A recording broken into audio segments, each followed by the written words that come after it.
Iran के लिए और इसका फायदा ईरान उठाता हुआ नजर आ रहा है। और अब जो हूती विद्रोही हैं उनके जरिए बाब अल मंदेब पर भी अटैक किया जा रहा है। एक और बड़ी खबर, ईरान पर डोनाल्ड ट्रंप का बहुत बड़ा बयान।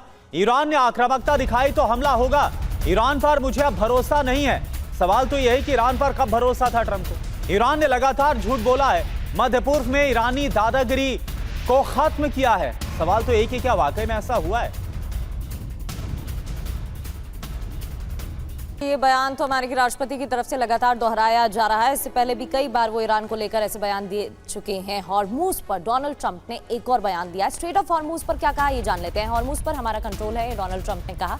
अमेरिकी नेवी जबरदस्त है, अमेरिका के लिए सब कुछ अच्छा चल रहा है। तो वाकई में क्या ग्राउंड पर यही सिचुएशन है जिस तरीके का बयान दिया गया? पहले बयान सुनिए। और एक और बड़ी खबर, अमेरिका ईरान के बीच प्रॉक्सी वॉर, हूती के जरिए हमलों को अंजाम दिया जा रहा है। ईरान की तरफ से यूएस समर्थित जहाजों पर हूती के हमले जारी। अमेरिका होर्मुज से हटने को तैयार नहीं है। तो अब आप देखिए, यह कहा जा रहा है कि हूती विद्रोहियों के जरिए, यानी कि ईरान अपने प्रॉक्सीज के जरिए अब हमले को अंजाम दे रहा है।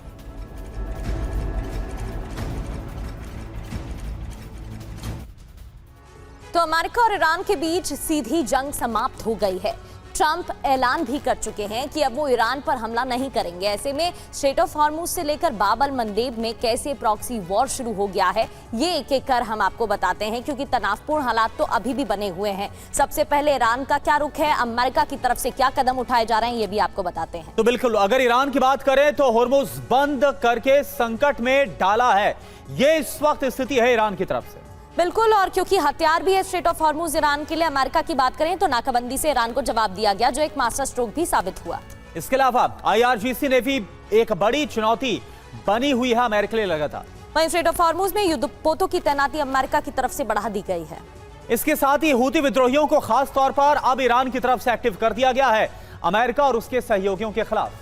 वहीं अमेरिका की बात करें तो बहुस्तरीय रणनीति अपनाई गई है। अमेरिका की तरफ से भी लगातार तैनाती बढ़ाई गई। ईरान की स्ट्रेटेजी आप देखिए, बाब अल मंदेब में हूती अब हमलावर हो रहे हैं। अब पहले जो अब तक शांत थे उनकी तरफ से अटैक शुरू हो गए। अमेरिका का पलटवार, हूती ठिकानों पर हमले हो रहे हैं, हूती के ठिकानों पर स्ट्राइक। ईरान की स्ट्रेटेजी क्या नजर आ रही है? सऊदी अरब पर हूती और ज्यादा जो आक्रामक रुख है, अभी जो हमने आपको खबर भी दिखाई कि एक जो जहाज है उसे भी निशाने पर लिया गया, और इसलिए ईरान की नाराजगी भी है। सऊदी को यूएस का पूरा सपोर्ट भी देखने को मिल रहा है। रिनाज सेठ सर, एक बात बताइए, पूरी दुनिया पर एक बड़ा संकट आता हुआ नजर आ रहा है। हॉर्मूज स्ट्रेट बंद, इसको लेकर तो ऊर्जा संकट है ही है। अब अगर बाब अल मंदेब भी पूरी तरह से ब्लॉक हो जाता है तो और संकट गहरा जाए। कौन इसके लिए कसूरवार है?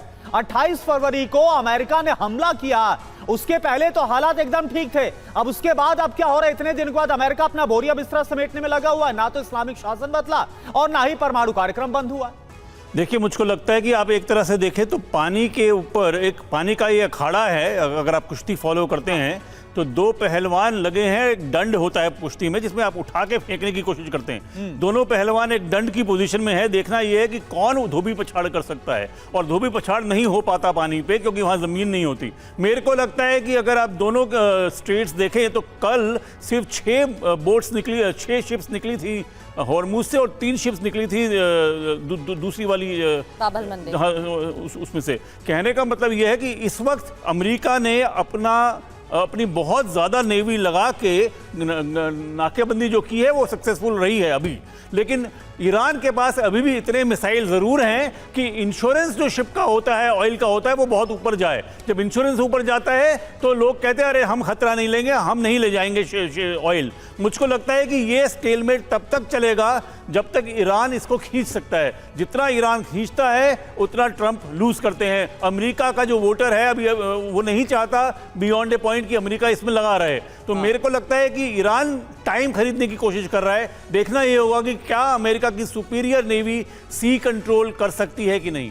जी बिल्कुल, तो अब देखना होगा कि आगे अमेरिका क्या रणनीति होती है और ईरान इस पूरे युद्ध को कहां तक लेकर जाता है। एक और बड़ी खबर, हॉर्मूज को लेकर ईरान का अमेरिका पर आरोप। अमेरिकी विरोध के चलते हॉर्मूज पर डील नहीं हो पाई है। हॉर्मूज पर ईरान ने 30 दिनों का ट्रायल प्रस्ताव भी दिया था। ईरानी संसद के स्पीकर बाकर कालिबाफ के करीबी अली गोल हाकी का यह बड़ा दावा, हॉर्मूज में 2 अलग रास्ते बनाने का अस्थायी प्रस्ताव था।